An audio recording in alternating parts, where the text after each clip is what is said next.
कहानी की शुरुआत रशिया के एक बहुत ही अमीर इंसान के बेटे से होती है जिसका नाम सैम है। सैम का फादर रशिया का सबसे बड़ा बिजनेसमैन और पावरफुल इंसान होता है जिसके दौलत का फायदा उठाते हुए सैम बहुत ज्यादा घमंडी हो जाता है। सैम अपना सारा टाइम नाइट क्लब पार्टीज और लोगों को परेशान करने में बिताता है। हालांकि उसने अपनी जिंदगी में एक पैसा भी नहीं कमाया, बस वो अपने बाप के पैसों को फजूल और गलत कामों में बर्बाद करने लगता है। सैम के पास पैसा ज्यादा होने की वजह से वह किसी को भी अपने बराबर नहीं समझता था। वो हमेशा लोगों को नीच नजरों से देखता था। सैम की इन हरकतों से उसका फादर भी बहुत ज्यादा परेशान था। एक रात सैम एक लड़की को इस्तेमाल करता है और फिर उसे जबरदस्ती अपनी गाड़ी से उतार देता है। इसके बाद वो अपनी फेरारी कार को स्पीड से भगाता है। पैसों के नशे में वो इतना गुम हो गया था कि किसी कानून को नहीं मानता था। वो गवर्नमेंट के बनाए हुए हर एक रूल्स को तोड़ देता और फिर पुलिस के मुंह पर फाइन मारकर खुद को छुड़ा लेता। उसे लगता था कि पैसों से दुनिया की किसी भी चीज को खरीदा जा सकता है, लेकिन यह सिर्फ उसकी सोच थी। एक दिन जब वो फुल स्पीड से अपनी कार को भगा रहा होता है तभी उसके पास पुलिस की गाड़ी आती है जो सैम को गाड़ी रोकने के लिए कहता है क्योंकि वो बहुत तेज स्पीड से गाड़ी चला रहा था। सैम अपनी गाड़ी रोकता है और उस पुलिस वाले के मुंह पर पैसे मारता है और कहता है कि यहाँ से दफा हो जाओ, लेकिन यह पुलिस वाला बाकी पुलिस की तरह नहीं था। वो पैसे लेने से इनकार कर देता है। यह देखकर सैम गुस्से में गाड़ी यहाँ से निकालने की कोशिश करता है, पर तभी वो पुलिस वाला उसकी गाड़ी रोकने के लिए उसके सामने आ जाता है। अब सैम को और ज्यादा गुस्सा आ जाता है, इसलिए सैम उसकी परवाह किए बिना गाड़ी चला देता है। वो उस पुलिस ऑफिसर को अपनी कार के बोनट पर लटका कर ले जाने लगता है। पुलिस को अपनी गाड़ी के बोनट पर लटका हुआ देखकर सैम जोर जोर से हंसता है। सैम की इस हरकत से पुलिस वाला जख्मी हो जाता है, जिस वजह से सैम को जेल में डाल दिया जाता है। जेल में डालने के बावजूद सैम को अपने के पर पछतावा नहीं हो रहा था, बल्कि वो उल्टा पुलिस वालों से यहाँ जेल में एक लड़की की डिमांड कर रहा था। अब क्योंकि सैम एक बहुत ही अमीर इंसान का बेटा था, इसलिए पुलिस वाले उसे कुछ नहीं कहते। पुलिस ऑफिसर सैम के फादर को इसकी कंप्लेन कर देता है। कुछ देर बाद सैम का फादर जेल में आता है, जो कि एक बहुत ही पावरफुल इंसान है। पुलिस ऑफिसर सैम के फादर को बताता है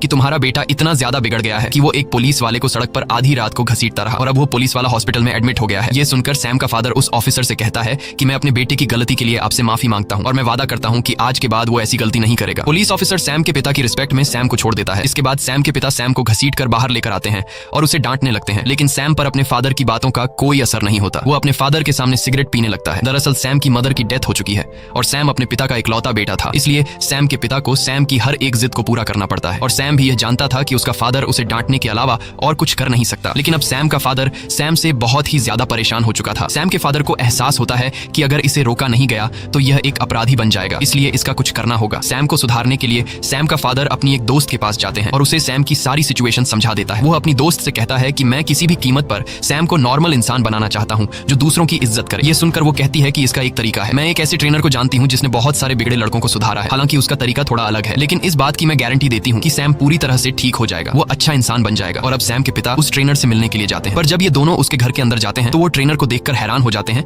कि ट्रेनर अपने आप को फांसी लगा रहा है। दरअसल ये सब कुछ फेक होता है, ये सब उसने डिजाइन कर रखा था। वो कहता है कि ऐसे डिजाइनिंग से मैंने बहुत सारे बिगड़े लड़कों को सुधारा है। वो ट्रेनर सैम के फादर को अपनी एक उंगली काट कर दिखाता है जो कि एक असली उंगली नहीं थी बल्कि फेक थी। ये देखकर सैम का फादर ट्रेनर से काफी ज्यादा इंप्रेस हो जाता है और उसे सैम की सारी आदतें बताकर सैम को सुधारने का प्लान बनाने के लिए कहता है। वहीं हमें सैम को दिखाया जाता है जो हर रोज की तरह अपनी कार को बाहर नो पार्किंग एरिया में खड़ी करता है, पर जब वो वापस आता है तो देखता है कि एक ट्रक उसकी कार को लोड करके अपने साथ ले जा रहा है। ये देखकर गुस्से में वो उस ट्रक के पीछे दौड़ने लगता है और दौड़ते दौरान सैम को पीछे से कोई शूट कर देता है जिससे सैम बेहोश हो जाता है। और कुछ समय बाद जब सैम होश में आता है तो वो अपने आप को एक घोड़ों के अस्तबल में पाता है। यह देखकर उसे झटका लगता है कि अचानक वो यहाँ कैसे पहुंचा, लेकिन इससे पहले कि वो ज्यादा कुछ सोच पाता तभी उसके पास आर्थर नाम का एक लड़का आता है। आर्थर सैम से कहता है कि जल्दी चलो, मालिक आने वाला है, तुम्हें सभी घोड़ों को तैयार करना होगा नहीं तो तुम्हें सजा दी जाएगी। सैम को उसकी कोई बात समझ नहीं आती और वो उसे धक्का देकर पीछे हटा देता है। सैम को कुछ भी समझ नहीं आ रहा था कि वो यहाँ कैसे पहुंचा और तभी वहां पर एक आदमी आता है जो सैम को घसीट कर बाहर ले जाता है, जहां वह सैम पर चिल्लाने लगता है कि मैंने तुम्हें कल रात घोड़ों को तैयार करने को कहा था, तुमने घोड़े तैयार क्यों नहीं किए। ये सुनकर सैम कहता है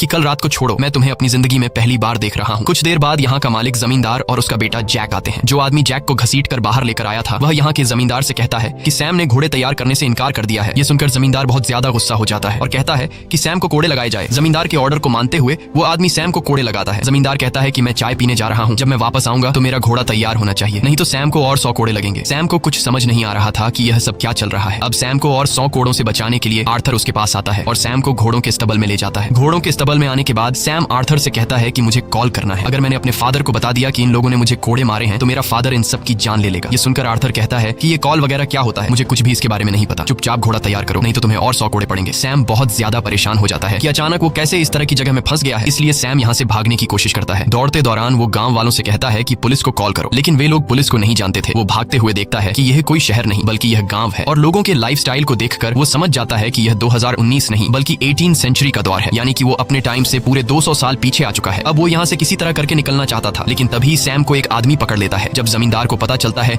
कि सैम ने गांव से भागने की कोशिश की है तो वह उसे फांसी की सजा सुना देता है। अब गांव से भागने के जुर्म में सैम को कुछ दूसरे लोगों के साथ फांसी के लिए ले जाया जा रहा होता है। जब सैम को फांसी लगने ही वाली होती है तभी वहाँ पर जमींदार की बेटी आती है जो अपने पिता से कहती है कि मैं इस तरह के खून खराबे से परेशान हो चुकी हूँ, आज मेरा बर्थडे है, कम से कम आज तो किसी की जान मत लीजिए। जमींदार अपनी बेटी की बात मान लेता है और वो सैम को छोड़ देता है। अब इस गाँव में जो कुछ भी हो रहा था वो ऊपर से एक चील देख रहा था। फिर यह चील गाँव के बाहर बने हुए एक घर में पहुंचता है जहाँ पर एक आदमी इसे पकड़ता है और यहाँ हमें पता चलता है कि यह कोई चील नहीं बल्कि ड्रोन है। ये पूरा सेटअप सैम के पिता ने ढेर सारे पैसे लगाकर सैम को सुधारने के लिए किया है। ट्रेनर ने जंगल के बीचों बीच एक सेट बनाया है जहाँ सैम को ऐसा दिखाया जाता है कि सैम टाइम ट्रैवल करके 18th सेंचुरी में पहुंच चुका है और वहाँ सैम एक नौकर की जिंदगी जी रहा है। यहाँ पर काम करने वाले सभी लोग एक्टर्स हैं और इस काम को बारीकी से अंजाम देने के लिए गांव के हर एक जगह पर हिडन कैमरास लगाए गए हैं और माइक्रोफोन के जरिए ट्रेनर सभी एक्टर्स को समझाता है कि उन्हें क्या करना है। सैम को दिखाया जाता है कि अब सैम इस बात को एक्सेप्ट कर चुका है कि सैम टाइम ट्रैवल करके 18th सेंचुरी में आ गया है और अब सैम न चाहते हुए भी इन लोगों के साथ मिलकर रहने लगता है। सैम सुबह जल्दी सूरज के निकलते ही जाग जाता है। जहाँ पहले सैम अपने घर के लग्जरी बाथरूम में खाली होता था,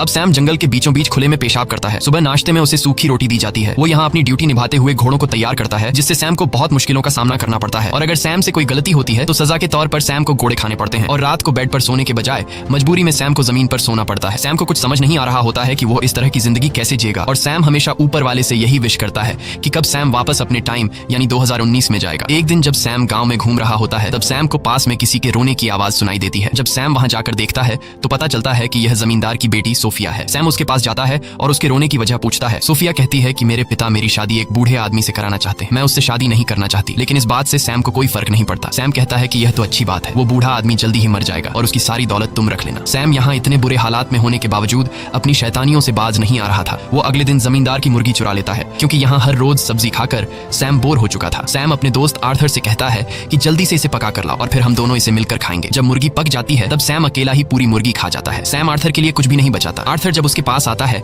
और अपने हिस्से का चिकन मांगता है तब सैम आर्थर से कहता है कि मैंने तुम्हारे हिस्से का चिकन भी खा लिया। यह सुनकर आर्थर को बहुत बुरा लगता है। कुछ देर बाद जमींदार के घर पर नौकरों का जो सीनियर होता है उससे पता चलता है कि जमींदार की मुर्गियों में से एक मुर्गी कम है और वह मुर्गी घर में रहने वाले किसी एक नौकर ने चुरा कर खाई है। इसलिए वहां पर जितने भी लोग काम करते हैं वो उन्हें लाइन से जमीन पर बैठा देता है और उनसे कहता है कि जिसने भी मुर्गी चुराई है वो अपने आप सामने आए वरना सबको सजा मिलेगी। जब कोई भी मानने को तैयार नहीं होता तब उसे आर्थर पर शक होता है। वो आर्थर को घोड़ों के स्तब्ल में ले जाकर बहुत ही बुरे तरीके से पीटता है। सैम ये सब कुछ देख रहा होता है लेकिन वो सच नहीं बताता। सैम को सिर्फ अपने आप की परवाह होती है, उसे अभी भी किसी दूसरे को तकलीफ में देखकर कोई फर्क नहीं पड़ता। कुछ देर के बाद आर्थर सैम के पास आता है और अपनी शर्ट ऊपर करके उसे अपनी पीठ पर कोड़ों के निशान दिखाता है जो कि दरअसल यह एक रियलिस्टिक बनाया गया मेकअप था। लेकिन सैम को यह पता नहीं था कि यह असली में मेकअप है। सैम को सच में लग रहा था कि आर्थर ने मार खाई है, लेकिन यह जानने के बावजूद कि आर्थर ने मेरी वजह से मार खाई है फिर भी सैम को आर्थर के लिए जरा सा भी बुरा नहीं लगता। तभी वहाँ रोज नाम की एक लड़की घोड़े से उतरती है। घोड़े से उतरते समय सैम उसका अंडरवेयर देख लेता है। यह सब देखकर सैम के दिल में कुछ देर के लिए फीलिंग्स जागने लगती हैं, लेकिन तब उसे रियलाइज होता है कि यह लड़की 18th सेंचुरी में भी मॉडर्न दौर का अंडरवेयर कैसे पहन रही है। ये सब समझने के बाद सैम दौड़कर उस लड़की के पास जाता है और उस लड़की को अपना अंडरवेयर दिखाने को कहता है। सैम कहता है कि तुम्हारे पास फ्यूचर के अंडरवेयर कैसे आए। जब वो लड़की कुछ भी रिस्पॉन्स नहीं देती तब सैम जबरदस्ती उसे चेक करने लगता है। अब इससे पहले कि सैम सब कुछ देख पाता तब गांव वाले आकर उस लड़की को सैम से छुड़ा लेते हैं और रोज नाम की वो लड़की अपने घोड़े पर सवार होकर चली जाती है। दूसरी तरफ कंट्रोल रूम में ट्रेनर किसी तरह भी सैम को यह सच्चाई मालूम होने नहीं देना चाहता था कि यह सब रियल नहीं बल्कि फेक है। वो हर हाल में सैम को बदलकर सुधारना चाहता था और अगर सैम को सच्चाई का पता चल गया तो वो कभी नहीं सुधर पाएगा। वहीं सैम के पिता भी यह सब बंद करने को कहते हैं क्योंकि इतनी कोशिश करने के बावजूद भी उनका बेटा सुधरने का नाम ही नहीं ले रहा था। लेकिन तभी उन्हें मैसेज आता है कि गांव में सैम रॉज से माफी मांगने के लिए उसे ढूंढ रहा है। ये मैसेज सुनकर उन्हें लगता है कि हमें थोड़ी बहुत और कोशिश करनी चाहिए। इसके बाद ट्रेनर माइक्रोफोन के जरिए रॉज से कहता है कि तुम जल्दी से सैम के सामने आओ। रॉज जब सैम के सामने आती है तब सैम सच में रॉज से माफी मांगता है और कहता है कि मुझे आपके साथ इस तरह की बदतमीजी नहीं करनी चाहिए थी। रॉज सैम को माफ कर देती है और सैम से ज्यादा बात किए बिना वहां से चली जाती है। अब रात को गांव में एक फेस्टिवल होता है जिसकी सब तैयारी करते हैं। यहाँ सब गाते नाचते और खूब एंजॉय करते हैं। इस फेस्टिवल में सैम भी गांव के लोगों के साथ नाचने लगता है। तभी जमींदार की बेटी सोफिया सैम के साथ आकर नाचने लगती है। वो धीरे धीरे सैम से चिपकने की कोशिश करती है और कहती है कि मैं उस अमीर बूढ़े से कभी भी शादी नहीं करूंगी। मैं अपने लिए एक खूबसूरत नौजवान लड़का ढूंढ रही हूँ। अगर मुझे कोई नौजवान लड़का नहीं मिला तो मैं खुद को मार डालूंगी। असल में यह सब ट्रेनर का प्लान होता है कि सैम जमींदार की बेटी के प्यार के जाल में फंसे ताकि उसके दिल में इमोशंस आए और वो बदल सके। लेकिन सैम को जमींदार की बेटी में कोई इंटरेस्ट नहीं होता। वो अभी भी रॉज को ढूंढ रहा होता है। वो देखता है कि रॉज एक जगह अकेली बैठी हुई है। ये देखकर वो फौरन रॉज के पास आता है और उससे बात करने की कोशिश करता है, लेकिन रॉज सैम से ज्यादा बात नहीं करती। तभी वहां पर आर्थर आता है जो उसे बताता है कि जमींदार की बेटी तालाब में डूब रही है। ये सुनते ही सैम दौड़कर उसे बचाने के लिए जाता है और उसे बचा लेता है। वो मास्टर की बेटी को बचाकर उसके घर ले जाता है जहाँ पर मास्टर की बेटी उसके करीब आने की कोशिश करती है, मगर सैम को इसमें कोई इंटरेस्ट नहीं होता। इसलिए वो इसे यहीं पर छोड़कर सीधा रोज के पास चला जाता है और उससे कहता है कि चलो मेरे साथ इस फेस्टिवल में, क्योंकि सैम ने सुन रखा था कि इस फेस्टिवल में जो लड़का लड़की साथ रहेंगे, वे हमेशा के लिए एक दूसरे के पार्टनर बन जाएंगे। लेकिन रॉज सैम को इग्नोर करके दरवाजा बंद कर देती है, जिससे सैम बहुत उदास हो जाता है। असल में रॉज सैम को इसलिए इग्नोर कर देती है क्योंकि ट्रेनर ने रॉज को सैम से दूर रहने को कहा था। दूसरी तरफ ट्रेनर और सैम के पिता मॉनिटर रूम से यह सब देख रहे होते हैं। ट्रेनर को यह पता चल जाता है कि सैम मास्टर की बेटी में नहीं बल्कि रॉज में इंटरेस्टेड है। इसलिए अगले दिन ट्रेनर रॉज को अपने पास बुलाता है और कहता है कि अब तुम्हें अपने एक्ट को बदलना होगा। वो बताता है कि सैम का इंटरेस्ट अब सोफिया से हट गया है और वो तुम्हारे में इंटरेस्टेड है, इसलिए तुम्हें सैम के करीब जाना होगा। रॉज इस एक्ट के लिए मान जाती है, लेकिन यहाँ पर रॉज के बॉयफ्रेंड को रॉज का ये एक्ट पसंद नहीं आता और वो खुद भी इस एक्ट में जमींदार के बेटे का रोल प्ले कर रहा होता है।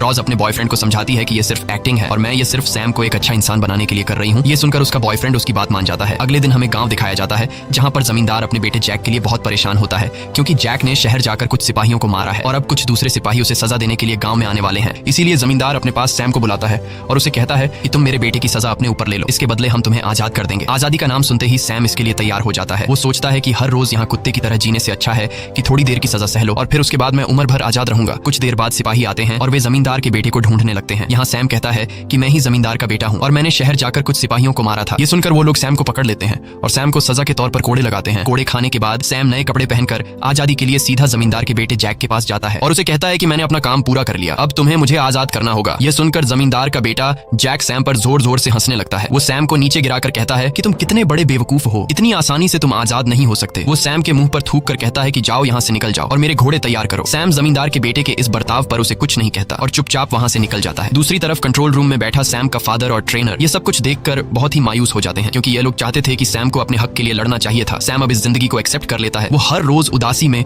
घोड़ों के अस्तबल में घोड़ों को तैयार करता है और वो अपना ज्यादातर टाइम रोज के साथ बिताता है। सैम को रोज से प्यार होने लगा था, लेकिन रोज सिर्फ एक्टिंग कर रही थी। इस तरह से कुछ दिन और गुजर जाते हैं और एक दिन जब ये दोनों घूम रहे होते हैं तभी सैम की नजर आसमान में चील पर पड़ती है। वो रोज से कहता है कि मैं काफी दिनों से नोटिस कर रहा हूँ ये चील हमेशा मेरे ऊपर मंडराती रहती है। दरअसल ये एक ड्रोन होता है जो हर वक्त इनको ट्रैक करता रहता है और यह बात रोज को भी पता होती है। रोज उसे झूठ कहती है कि मैं इस चील को बचपन से देख रही हूँ, यह हमारे गांव की रक्षा करने के लिए हमेशा हमारे गांव के ऊपर मंडराती रहती है। वहीं हमें जमींदार की बेटी और उसके बेटे जैक को दिखाया जाता है। ये दोनों ट्रेनर से नाराज होते हैं। सोफिया को इस बात का गुस्सा होता है कि उससे मेन रोल छीनकर रोज को दे दिया गया है और जैक भी अपनी गर्लफ्रेंड को सैम के साथ देखकर परेशान था। और अब यह दोनों जब एक दूसरे के साथ अपना दुख शेयर कर रहे होते हैं तो बातों ही बातों में यह दोनों एक दूसरे के करीब आ जाते हैं और ये दोनों एक घोड़े के अस्तबल में जाकर रोमांस करने लगते हैं। वहीं पास से गुजरते हुए सैम और रोज को अस्तबल से किसी की आवाज सुनाई देती है और जब ये दोनों अंदर जाते हैं तो रोज जेक और सोफिया को देखकर हैरान रह जाती है। दरअसल जेक रोज का असल जिंदगी में बॉयफ्रेंड है, इसलिए वो अपने बॉयफ्रेंड को एक दूसरी लड़की के साथ इंटीमेट होते हुए देखकर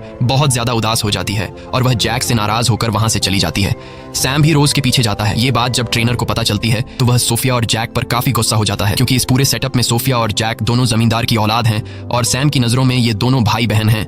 इसलिए इन दोनों के इस हरकत से सैम को शक भी हो सकता था और ट्रेनर का इतनी मेहनत से बनाया हुआ ये पूरा प्लान बिगड़ सकता था। इसलिए ट्रेनर पहले तो इन दोनों को काफी डांटता है और फिर इन दोनों को काम से निकाल देता है। दूसरी तरफ रोज अपने बॉयफ्रेंड को किसी दूसरी लड़की के साथ देखकर बहुत ज्यादा उदास होती है। अब सैम रोज का मूड ठीक करने के लिए उसके लिए कैंडल लाइट डिनर का अरेंजमेंट करता है। ये सब देखकर रोज को बहुत अच्छा लगता है। ये दोनों एक दूसरे से बहुत बातें करते हैं। सैम रोज से कहता है कि जमींदार के बेटे जैक ने मुझे धोखा दिया। उसने कहा था कि अगर मैं उसके जुर्म को अपने ऊपर ले लूं तो वो मुझे आजाद कर देगा। जब मैंने उसके बदले में कोड़े खाए और फिर जब मेरी आजादी की बारी आई तो वो अपनी बात से मुकर गया। उसने मुझे मारा, मेरे ऊपर थूका, लेकिन मैंने उसकी किसी बात का कोई जवाब नहीं दिया क्योंकि उस वक्त मैं उसके अंदर अपने आप को देख रहा था। मेरी दुनिया में मैं भी ऐसे ही था। मैं हमेशा लोगों को नीच नजरों से देखा करता था। मैंने कभी किसी की इमोशंस की कोई परवाह नहीं की, पर आज मुझे इस बात का एहसास है। सैम की यह सारी बातें सुनकर अब रोज भी उसे पसंद करने लगी थी और पहली बार रोज यहाँ पर सैम को किस करती है। दूसरी तरफ ये सब देखकर सैम का फादर और ट्रेनर बहुत ज्यादा खुश हो जाते हैं और उन्हें लगता है कि अब सैम धीरे धीरे बदल रहा है। दूसरी तरफ असली दुनिया में वो लड़की जो इस एक्ट में जमींदार की बेटी का रोल प्ले कर रही थी वह एक इंटरव्यू के दौरान सबको बता देती है कि रशिया का जो सबसे अमीर आदमी है यानी कि सैम का फादर,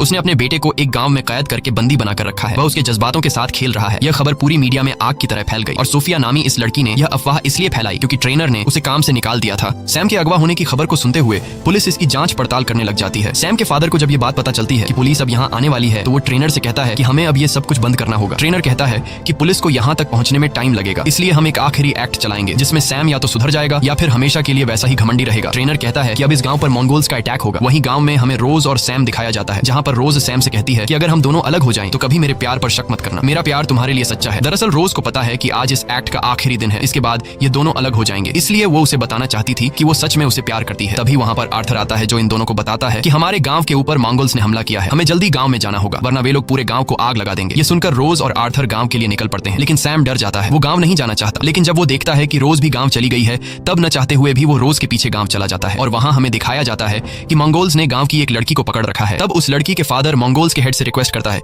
कि प्लीज मेरी बेटी को छोड़ दो। मंगोल्स का हेड उस लड़की के फादर को एक चांस देता है और कहता है कि तुम हमारे एक सैनिक से लड़ो, अगर तुम जीत गए तो तुम्हारी बेटी हम आजाद कर देंगे और अगर तुम हार गए तो तुम्हारी बेटी हमारे पास रहेगी। अब उस लड़की के फादर और मंगोल के एक सैनिक के बीच फाइट होती है। दरअसल ये एक रियल फाइट नहीं होती, बल्कि ये दोनों स्टंटमैन हैं जिसे ट्रेनर ने तैयार किया है। ये दोनों काफी देर तक लड़ने के बाद आखिरकार वो सैनिक उस लड़की के फादर का सिर काट देता है, जो कि यह असल में एक डमी हेड था। अब मंगोल का हेड उस लड़की को फ्री कर देता है क्योंकि उसके फादर ने अपनी बेटी को छुड़ाने के लिए अपनी जान की कीमत चुकाई। और अब मंगोल उस लड़की की जगह रोज को पकड़ लेते हैं और मंगोल्स का हेड कहता है कि कोई है जो इस लड़की को बचाने के लिए हमारे किसी एक सैनिक से लड़ सकता है। ये सुनकर सैम बहुत ज्यादा डर जाता है। रोज चिल्लाकर सैम को मदद के लिए पुकारती है, लेकिन वो डरकर यहाँ से जाने लगता है। वहीं हमें ट्रेनर को और सैम के फादर को दिखाया जाता है, जो सैम की इस बुजदिली को देखकर बहुत ज्यादा मायूस हो जाते हैं और उन्हें लगता है कि पिछले कई महीनों की गई हमारी मेहनत बर्बाद हो गई। सैम के फादर कहते हैं कि सब कुछ खत्म हो गया, मैं अपने बेटे को एक अच्छा और बहादुर इंसान नहीं बना पाया। वहीं हमें सैम को दिखाया जाता है जो एक बार फिर से आसमान में उड़ती हुई चील को देखता है, जिसके बारे में रोज ने उसे बताया था कि यह हमारे गांव की रक्षक है। और अब सैम को लगता है कि यह चील भी चाहती है कि वो जाकर रोज को बचाए। इसके बाद वो हिम्मत दिखाते हुए अपने घोड़े पर बैठ जाता है और हाथ में डंडा लेकर उस तरफ जाता है जहां पर मंगोल्स ने रोज को पकड़ा हुआ था। सैम उस डंडे से मंगोल्स पर वार करता है और रोज को अपने घोड़े पर बैठाकर वहां से निकल जाता है। सैम और रोज के निकलते ही उस जगह पर पुलिस भी आ जाती है, जिन्हें यहाँ पर सैम नहीं मिलता। इन्हें बताया जाता है कि यहाँ पर शूटिंग चल रही है। अब पुलिस किसी को अरेस्ट भी नहीं कर सकती थी क्योंकि शूटिंग करना तो कोई क्राइम है ही नहीं, इसलिए पुलिस वहां से चली जाती है। अब सैम और रोज घोड़े पर सवार होकर गांव की लिमिट से बाहर निकल जाते हैं और चलते चलते ये दोनों एक पेट्रोल पंप तक पहुंच जाते हैं। एक मॉडर्न डे पेट्रोल पंप को देखकर सैम एकदम शॉक हो जाता है। अब इससे पहले कि वह और ज्यादा कुछ समझ पाता, तभी पीछे से सैम को कोई शूट कर लेता है, जिससे सैम बेहोश हो जाता है। इसके बाद जब उसे होश आता है तो वो अपनी फेरारी गाड़ी के सामने खड़ा होता है। उसे कुछ समझ नहीं आता कि इतने दिन जो उसने 18th सेंचुरी में बिताए थे वो एक सपना था या फिर हकीकत। तब सैम का फादर सैम को बताता है कि तुम पिछले 3 महीनों से कार एक्सीडेंट की वजह से कोमा में थे। सैम अब फिर से अपनी पुरानी जिंदगी में लौट चुका है, पर वह पूरी तरह से बदल चुका है। जिस तरह की अय्याशी की जिंदगी वह जिया करता था, अब उसे इस जिंदगी में बिल्कुल मजा नहीं आता। हमेशा उसे रोज की याद आती है। वो उस पुलिस ऑफिसर के पास भी जाता है जिसके मुंह पर उसने पैसे फेंके थे और उसे अपनी गाड़ी के बोनेट पर लटकाकर घायल किया था। अब वह अपने किए पर बहुत शर्मिंदा होता है। वो उस पुलिस वाले से माफी मांगता है और उसे अपनी फेरारी कार गिफ्ट में देकर वहां से चला जाता है। अब एक दिन सैम जब क्लब में जाता है तो वहां पर उसे जमींदार का बेटा जैक और उसकी बेटी सोफिया दिखती है। सैम उन दोनों के पास जाता है और उनसे बातचीत करने लगता है, लेकिन वो इसे पहचानने से मना कर देते हैं क्योंकि उनके कॉन्ट्रैक्ट में लिखा गया था कि एक्ट खत्म होने के बाद तुम इस बारे में सैम को कभी कुछ नहीं बताओगे। ये देखकर सैम बहुत ज्यादा उदास होकर वहां से जाने लगता है और उन दोनों को सैम की हालत पर तरस आ जाता है। ये दोनों सैम को अपने साथ ले जाते हैं और घोड़ों के अस्तबल के बाहर छोड़ देते हैं। सैम जब घोड़ों के अस्तबल के अंदर जाता है तो वहां पर रोज होती है। रोज को देखकर सैम बहुत खुश हो जाता है। वो कहता है क्या तुम मुझे जानती हो? रोज कहती है हाँ, मैंने तुम्हें बहुत मिस किया। ये दोनों एक दूसरे के गले लग जाते हैं। इसके बाद सैम रोज को लेकर अपने फादर के पास जाता है। रोज को देखकर सैम के फादर डर जाते हैं कि कहीं सैम को सारी सच्चाई तो मालूम नहीं पड़ गई। तब रोज सैम के फादर को बताती है कि मैंने सैम को सब कुछ सच बता दिया है। सैम अपने फादर से पुरानी गलतियों के लिए माफी मांगता है, साथ ही अपने फादर का शुक्रिया अदा करता है। वो कहता है कि आपकी वजह से मुझे जिंदगी और इंसानियत का पता चला और आपकी वजह से मुझे अपना सच्चा प्यार मिला। मूवी के एंड में हमें सैम को दिखाया जाता है जो उसी गांव में मौजूद है कि जिस तरह ट्रेनर ने उसे सुधारा, अब वो ट्रेनर की जगह को संभालते हुए बिगड़े हुए बच्चों को इस गांव में लाकर सुधारने का काम करता है। इसी के साथ कहानी खत्म हो जाती है। अगर आपको ये वीडियो अच्छी लगी हो तो हमारे चैनल को सब्सक्राइब और वीडियो को लाइक जरूर कीजिएगा।